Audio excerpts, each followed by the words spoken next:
가의 관계가 깊어져 어떻게 하는 게 좋을지 몰라 이렇게 글을 작성해서 의견을 구해보고자 합니다.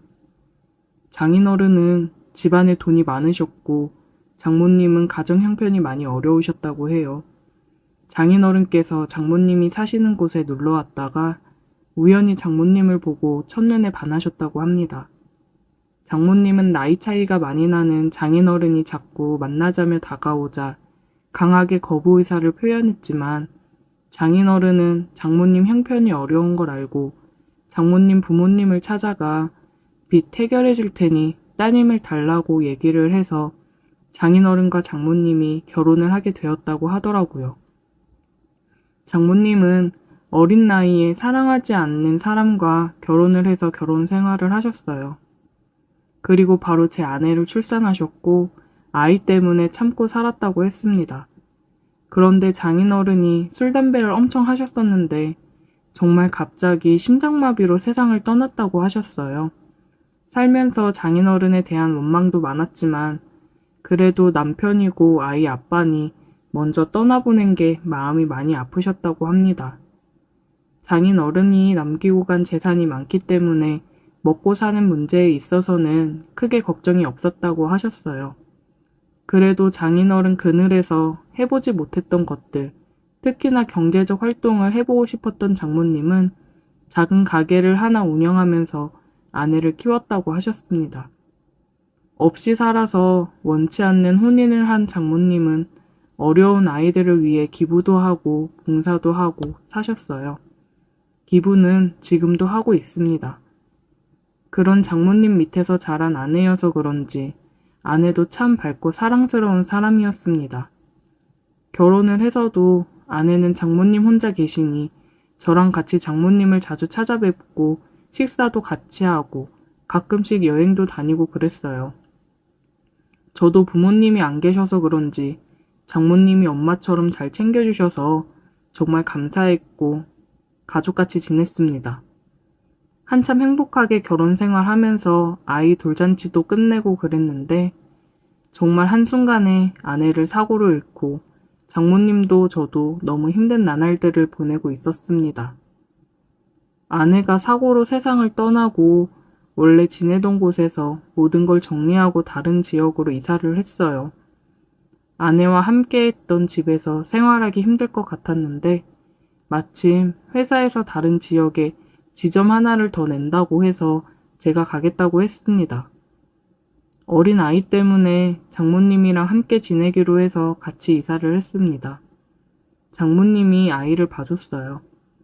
힘든 마음을 추스르고 장모님도 저도 힘겨운 상황에서도 서로를 의지하면서 지내고 있었습니다. 장모님도 젊으신 편이기 때문에 사람들이 가끔 저희를 부부로 오해하기도 했어요. 저 또한 장모님이랑 지내오면서 결혼 생활을 하고 있는 듯한 기분이었습니다. 아내랑 장모님이 많이 닮기도 했거든요. 저희는 묘한 분위기 속에서 함께 지냈습니다. 모든 문제는 술을 마시고 나서 일어나죠. 회식이 있는 날이라서 술을 먹었는데 조금 과하게 먹은 날이었어요. 업무 스트레스도 심했고 아내가 더 그리운 그런 날이었거든요. 그렇게 취해서 새벽에 집에 들어갔습니다. 장모님께서 안 주무시고 혼자 눈물을 흘리며 소주를 드시고 있었어요. 장모님, 왜 혼자 술을 드시고 계세요? 박서방 왔어? 에휴, 나도 참 죽책맞게. 신경 쓰지 말고 얼른 들어가 쉬어. 저도 한 잔 주세요. 아내가 그렇게 떠나고 나서 장모님이랑 처음으로 같이 술을 마셨습니다. 장모님, 윤경이 그렇게 떠나보내고 저 진짜 장모님 덕분에 살고 있습니다. 장모님 아니었으면 맨날 술독에 빠져 있었을 거예요. 우리 윤지도 제대로 못 돌봤을 거고요. 장모님도 힘드실 텐데 너무 감사해요. 내가 윤경이 엄마, 윤지 할머니로서 당연히 해야 되는 일들인데 뭐가 고마워. 고마워하지 마. 장모님이랑 한참을 얘기하면서 술을 마셨어요. 이렇게 술을 많이 마시면서 힘들어하는 이유는 저도 장모님도 알고 있었습니다. 떠난 아내에 대한 그리움도 있었지만 미안함이 더 컸습니다. 장모님이랑 이렇게 지내면서 우리는 서로에게 마음이 있다는 걸 느끼고 있었어요. 저는 장모님을 여자로, 장모님은 저를 남자로 보고 있었습니다. 한 집에서 계속 같이 지내고 아이도 있고 결혼한 부부처럼 생활을 하고 있는데, 그리고 젊고 아내 닮은 장모님이니 제 마음이 마음대로 되지 않더군요. 애써 서로 부정하고 외면하고 있었지만 사람 마음이라는 게 어디 마음대로 되던가요? 서로에 대한 마음이 점점 더 커져가니 힘들 수밖에요. 장모님, 저 더 이상 제 마음을 숨길 수가 없어요. 윤경이한테 너무 미안하고 이러면 안 되는 거 알지만 장모님을 향한 제 마음을 더 이상 멈추기 힘들어요. 박서방, 장모님도 저 사랑하시잖아요.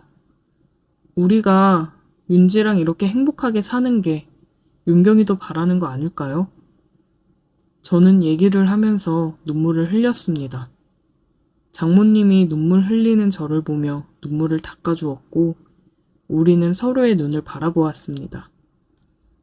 사랑해요. 저는 사랑한다는 말을 하고 키스를 했습니다. 우리는 눈물을 흘리며 서로를 안았어요. 이제는 정말 돌이킬 수 없는 강을 건넜기 때문에 서로의 마음을 인정하고 표현했습니다. 그냥 지금 이 순간이 너무 소중하고 미안하고 여러 가지 감정이 겹쳤던 것 같아요. 하지만 이 시간 이후로는 정말 남아있는 우리의 행복만을 생각하려고 합니다. 다음날 아침 우리는 함께 눈을 떴고 다시 한번 서로의 마음을 확인했습니다.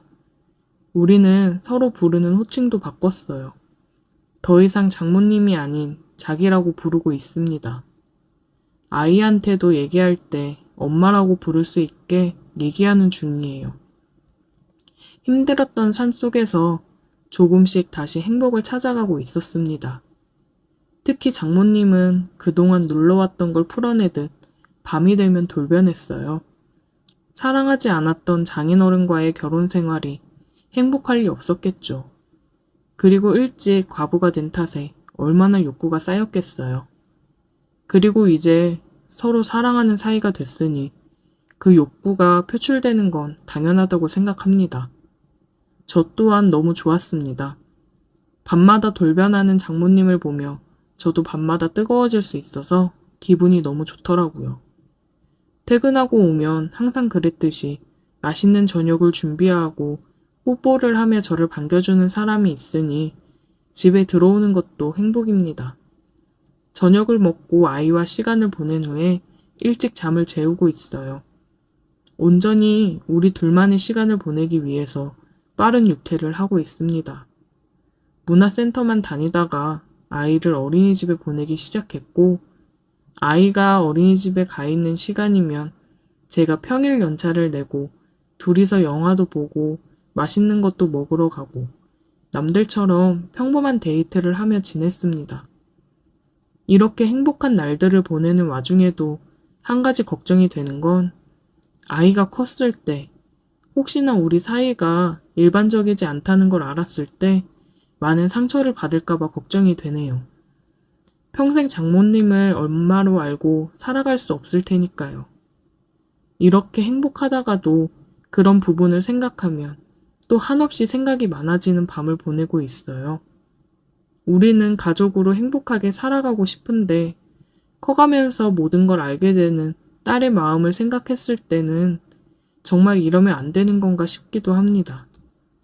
우리 딸도 모든 걸 이해해 줄 수 있을까요? 그건 저희의 큰 욕심이겠죠? 어떻게 하는 게 현명한 방법일까요? 오늘의 사연 여기까지입니다. 오늘도 들어주셔서 감사해요. 구독, 좋아요, 알림 설정 부탁드려요.